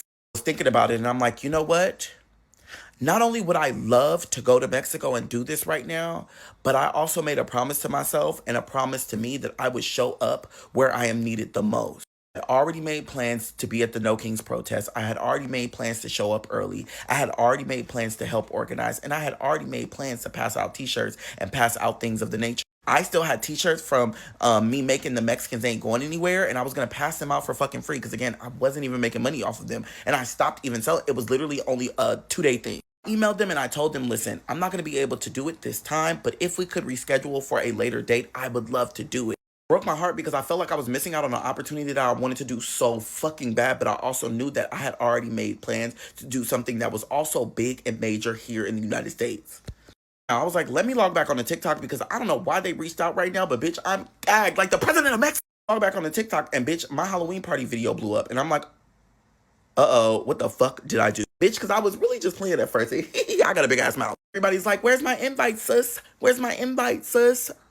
Girl, I was playing, sister. I was playing. Another post, and I'm like, well, since everybody wants to come to my goddamn Halloween party, guess I'll do a sign-up sheet. And guess I'll go find a location. There were several people that I was following on social media, and I wanted to give them the shine and give them the light to be able to not only come to my Halloween party, but I wanted to make sure that I highlighted brown voices as well. I wanted to dedicate, if I was going to do a large Halloween party, I wanted to dedicate it to not only the Mexican community, but the people have been affected. So if I was to ever make money off of this, I was going to donate. which I did. Now I was like, I'm going to put this together and I'm going to make sure that it works. So number one, I was like, I got to find a location, which I did. Number two, I was like, I want to invite people that I personally like from social media so that they can come, which I did. And number three, I wanted to donate to not only a food bank, but a shelter as well, which I did. Now, there's this person on social media named JP, and I love JP down. Always interacted with my content. He was very nice. And I was like, you know what? This will be the first person that I'm going to invite. Like, before I invite him, I want to ask him a few questions to see if this is even a thing that makes sense and it's possible. I asked JP, I'm like, hey, I got a proposition for you. And he's like, yo, what's up? Like, what's going on? I'm like, you know that Halloween party that I said I'm throwing? Do you think it would be good if I themed it a Mexican royalty Halloween party? He was like, that is a fucking dope ass idea. Okay, cool. I think I'm going to invite a couple other influencers, and I'm also going to get an Airbnb so that they can stay. And I want to spend a weekend with people and really make it something that's fun and, you know, just create moments. He was like, that's a dope ass idea. If I'm invited, I'm coming, and I'm coming for you. This was the first time I've ever interacted with somebody off of TikTok that was on a personal level, because I'm like, I don't know. I get scared of people. I get scared. I have social anxiety when it comes to social media. Hold on, listen.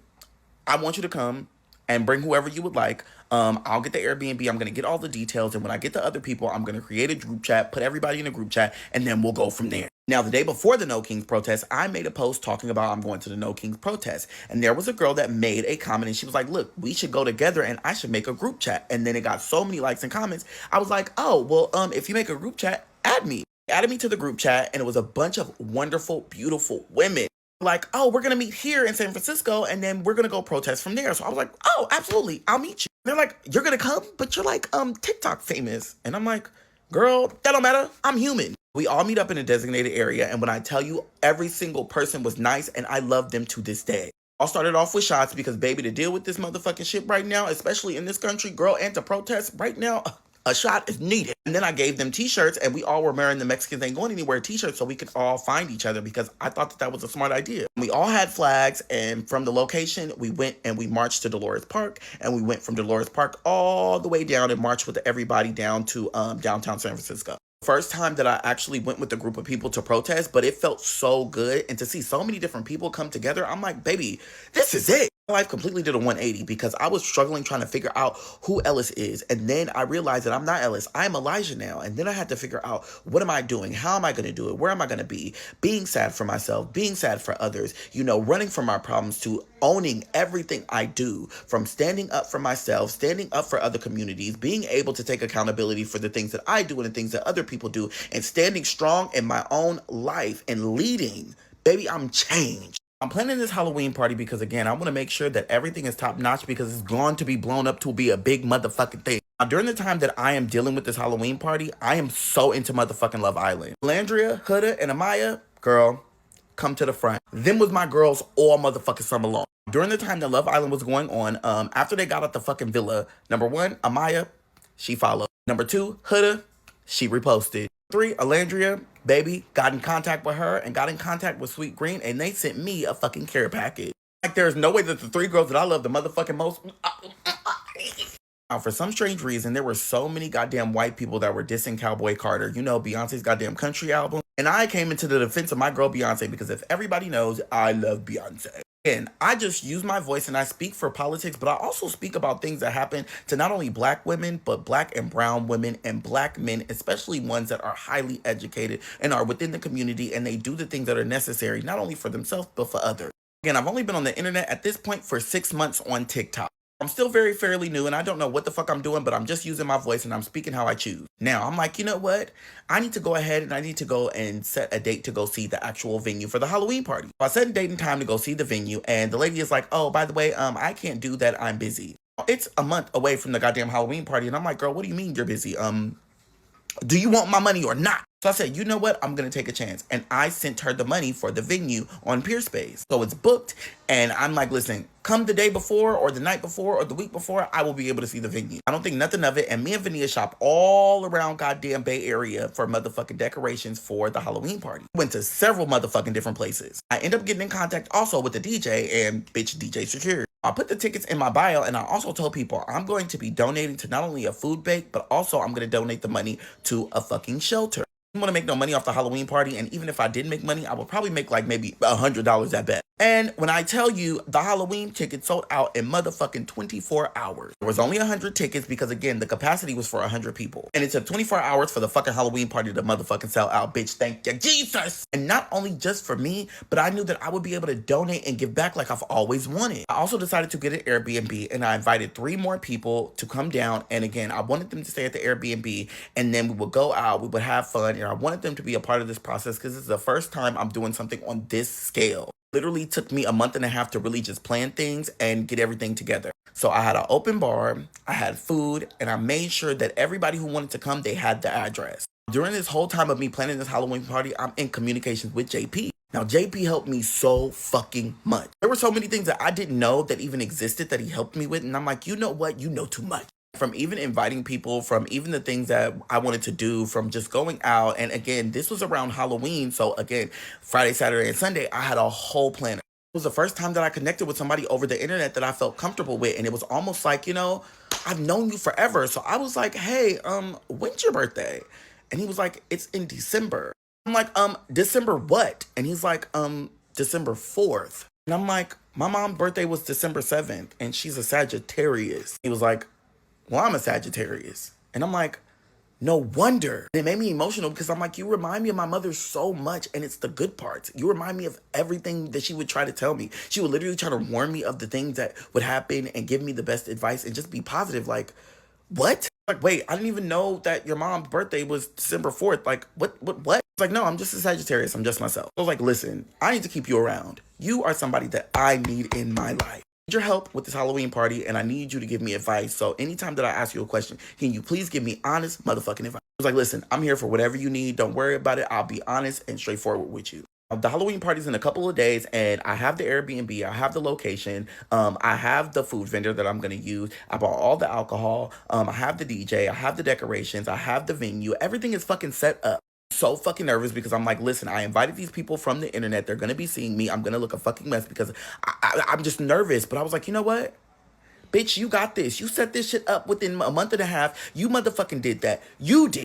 Honestly, JP reassured me that everything was going to be fine, and it was a calming person in my life because, again, when you think about a Sagittarius and you think about how they are, my mother was very calming. She would give me advice, and she would tell me, like, hey, you're going to do great on this. Don't worry about it. And then everybody in my life is crazy. Best friend, crazy. Vania, crazy. My sister, whoa, that's a Scorpio. I have someone who has the energy and the understanding and the softness to be able to give me the things and the advice that I need. And I'm like, wow, I actually made a good friend.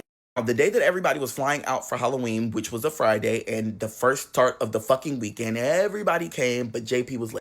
First people to arrive was motherfucking Miguel, and baby, him and his boyfriend, which he asked me if he could invite, and absolutely, why not?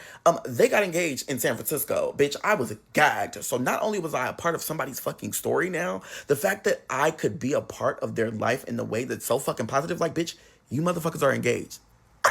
The second person to arrive was Gerardo and his boyfriend, and they arrived a little bit like 2 to 3 hours after Miguel. At this point, it's 6:30, 7 o'clock, and we said we were going to meet in Castro and we were going to go out and have drinks for that Friday, and then on Saturday is the Halloween party. Now, JP came, and he invited his friend Junior, and they came around like 8:30, 9 o'clock. We all met up in Castro in San Francisco during Halloween, and baby, when I tell you a time was had, I'm talking about, baby, I had drank shit that I ain't never seen a day in my motherfucking life, bitch. I'm talking about I had a shooter here, a shot here, a cup here, a shot here, a shot here. Baby, I was drunk off my ass.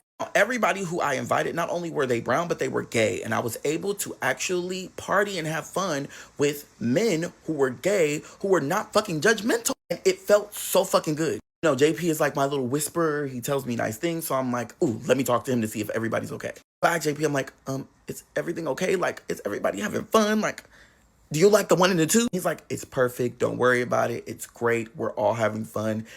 I'm excited. I was a relief because I was like, this is the first time of me doing anything. Like, I'm hosting a Halloween party. These people flew out and I got them an Airbnb and now they're staying here and now they're here for me. Like, they're here for the Halloween party. Like, I'm so stressed, but I'm like, you know what? That made me feel better. Thank you. The day of the Halloween party comes and the lady who was supposed to be doing my goddamn catering says, oh, guess what? We're not going to be able to do it. Bitch, I go into overdrive because I'm like, listen, I need this motherfucking food catered. And if it's not going to get catered, bitch, we going to cook. So I meet JP and everyone else out for brunch, even though I'm not motherfucking eating because I'm stressed. And I tell them, hey, the lady who said that she was going to motherfucking cater, yeah, she said, not no motherfucking more. So JP's like, what? Huh? And I'm like, Yeah, so I'm gonna go cook. So what I'm gonna do is I'm gonna go to grocery outlet and I'm gonna buy a bunch of food, bunch of pans, and bitch, we gonna get motherfucking tacos. Tacos and beans with rice. A Halloween party is at 7, so I'm like, it's 1 o'clock right now. I have to run to the store, go grab all the food, come back, cook all the food, make sure my sister's okay, my best friend's okay, make sure everybody's motherfucking okay, and then go to the Halloween party. Then I haven't even visited the venue, but that's neither here nor there.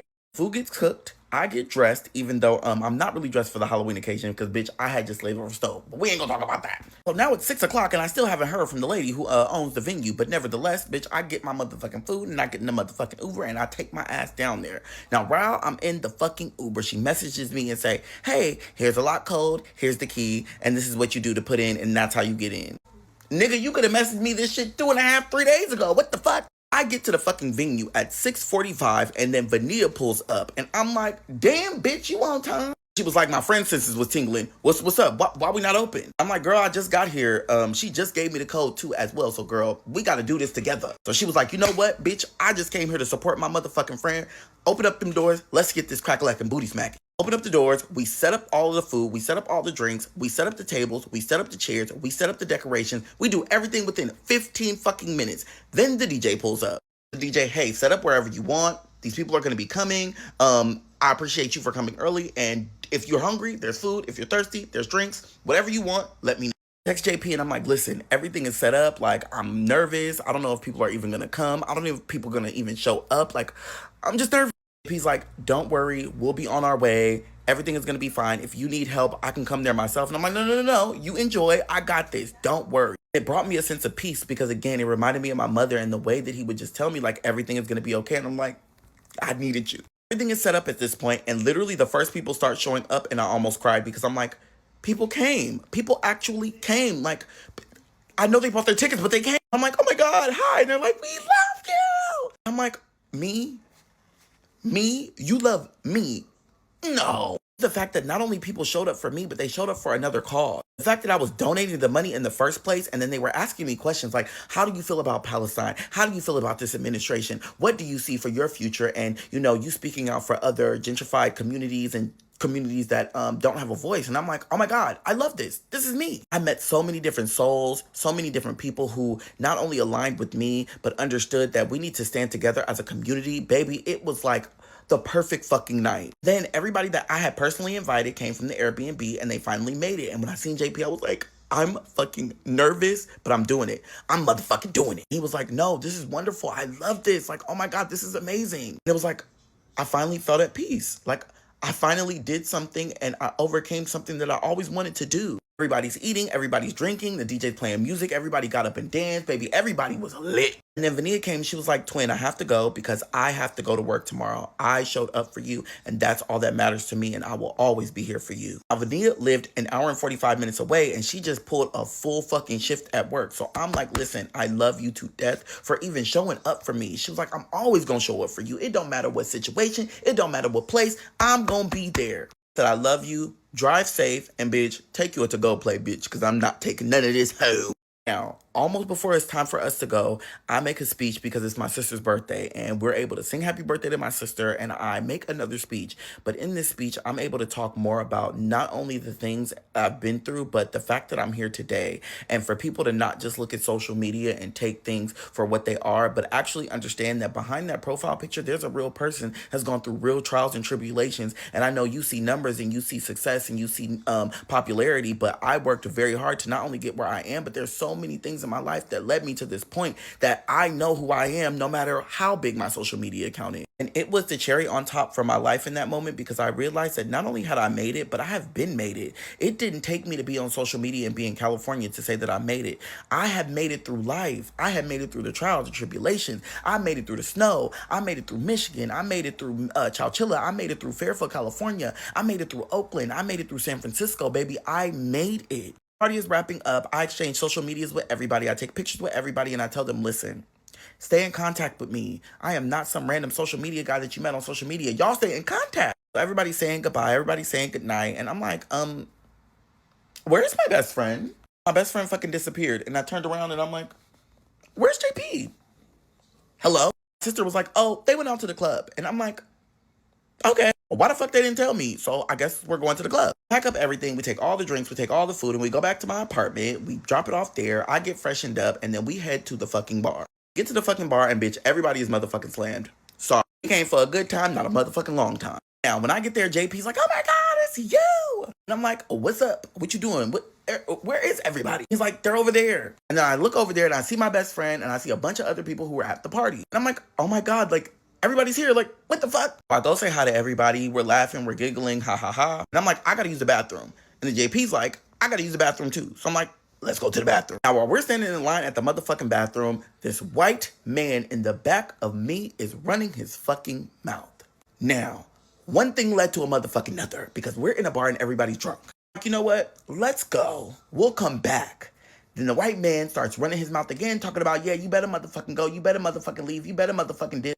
JP didn't like that. And he said, watch your motherfucking mouth. Watch your motherfucking mouth.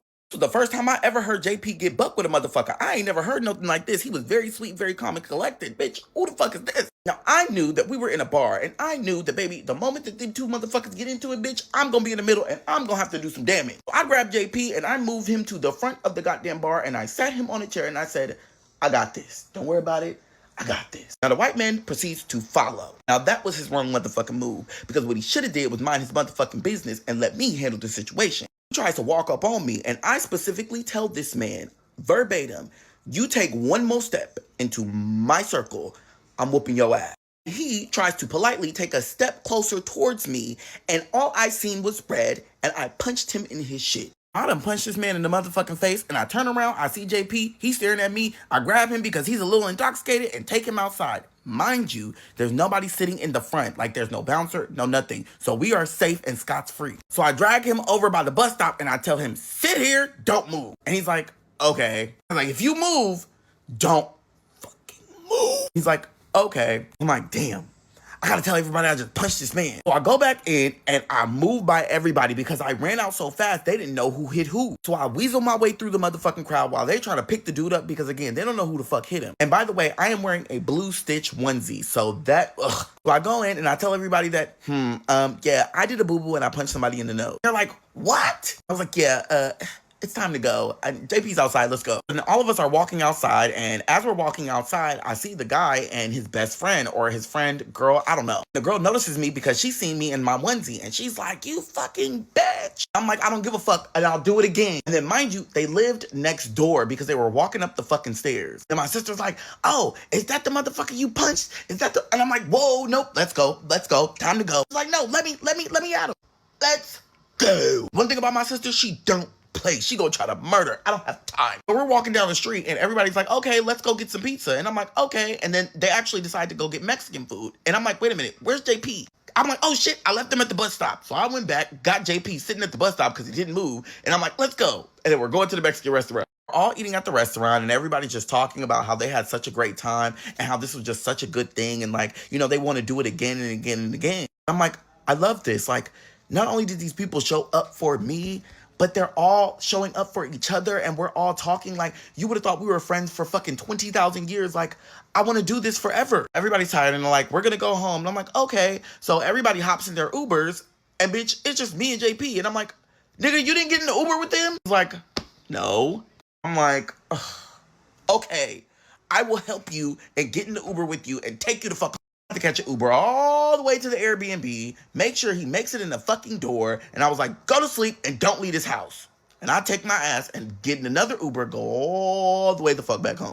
Talking about, bitch, I passed out as soon as I hit the motherfucking mattress. Now, after the Halloween party, I was exhausted, bitch. I'm talking about that drained the fuck out of me. The text message from JP days later, and he's like, that was the best time I've ever had with people that I don't know, and I just want to continuously do things like that. Like, it just felt so good. I was like, thank you. I appreciate that. I appreciate you.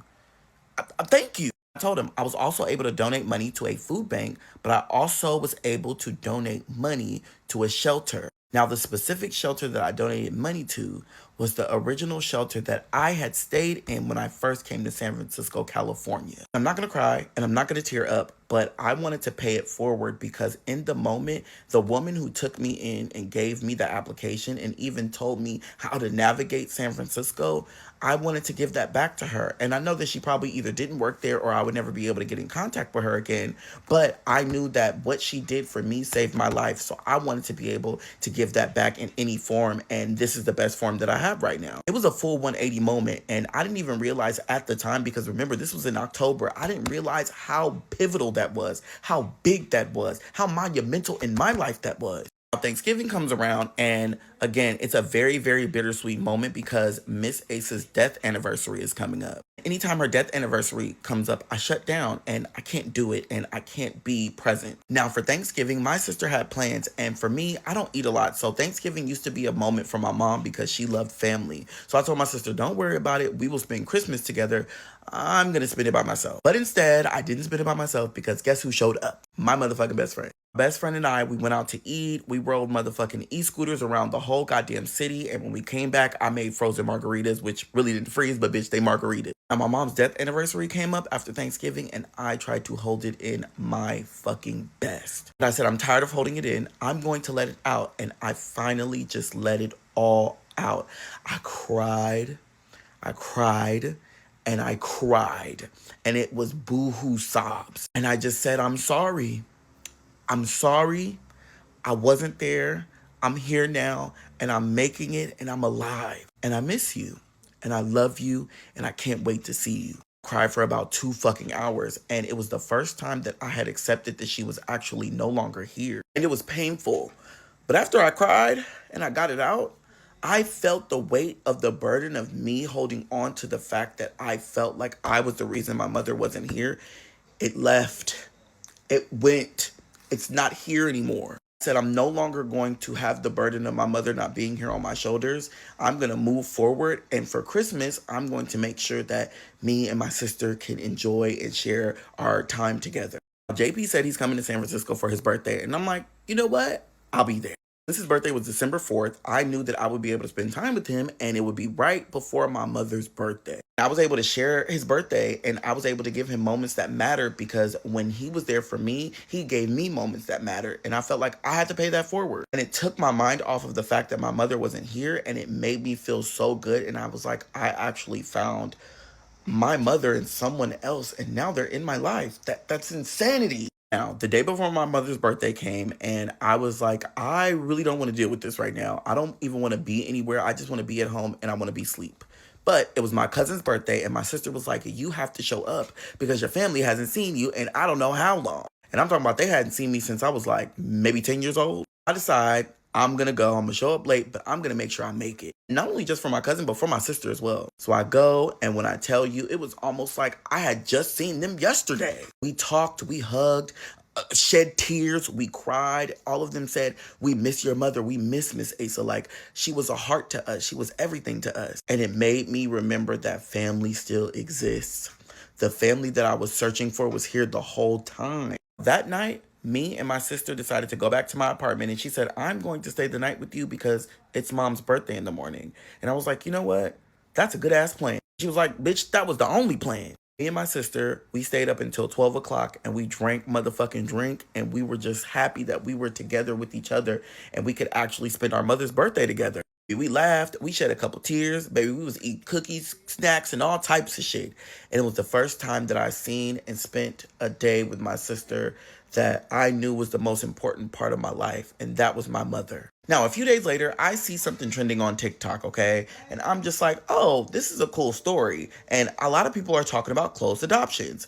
And I'm like, I don't know if I want to talk about that just yet because, baby, that is a motherfucking topic. So I wait about a week and a half. And I'm like, you know, I see people giving their takes on closed adoptions, but where are the closed adoptionees? If we're going to give a take on closed adoptions, I would hope that we can get a take from someone who has actually been in a closed adoption.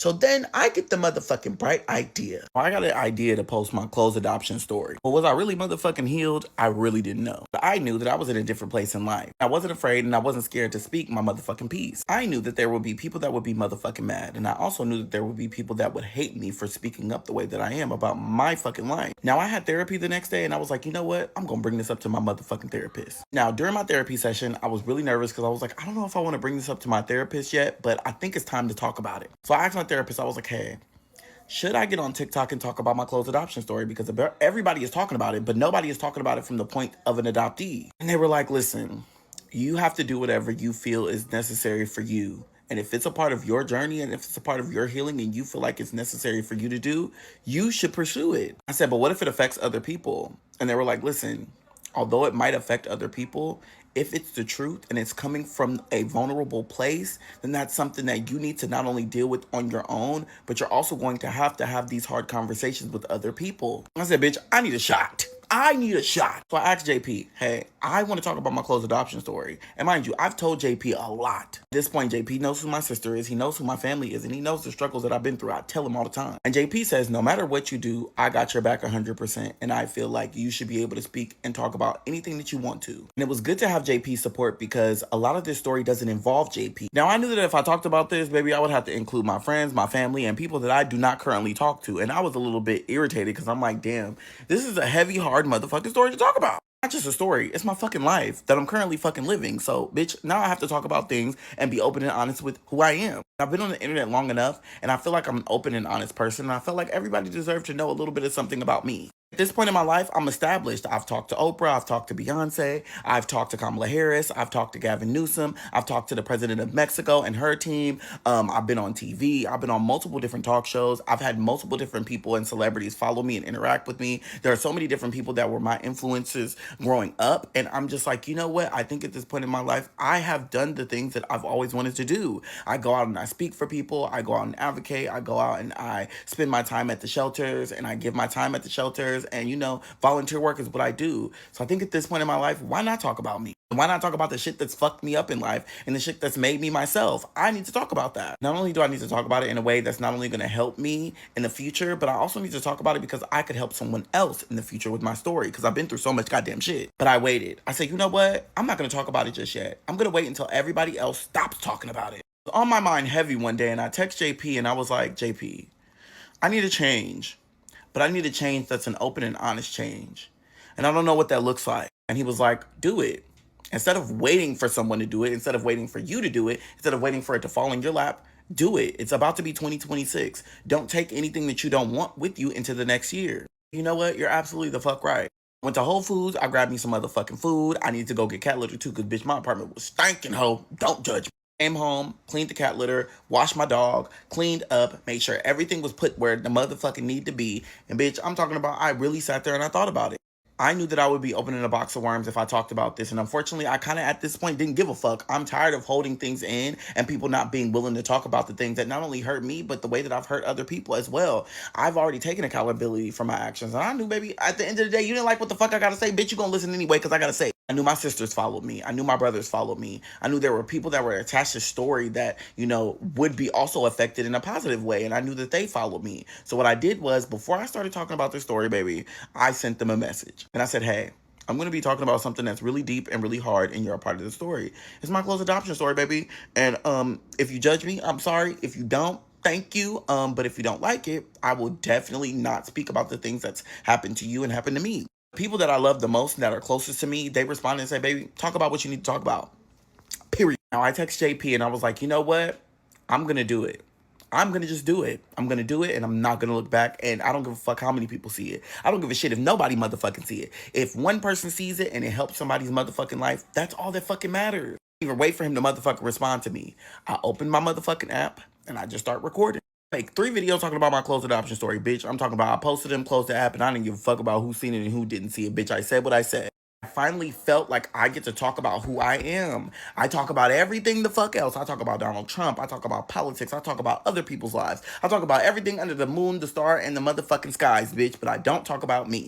Fucking freeing, bitch. I felt like a weight got lifted off my goddamn shoulders. Like, girl, who is this in the mirror? Who is Before the spirit of Keyshia Cole motherfucking possessed me, I looked down and a bitch getting a phone call, and I'm like, bitch, who the fuck could be calling me today?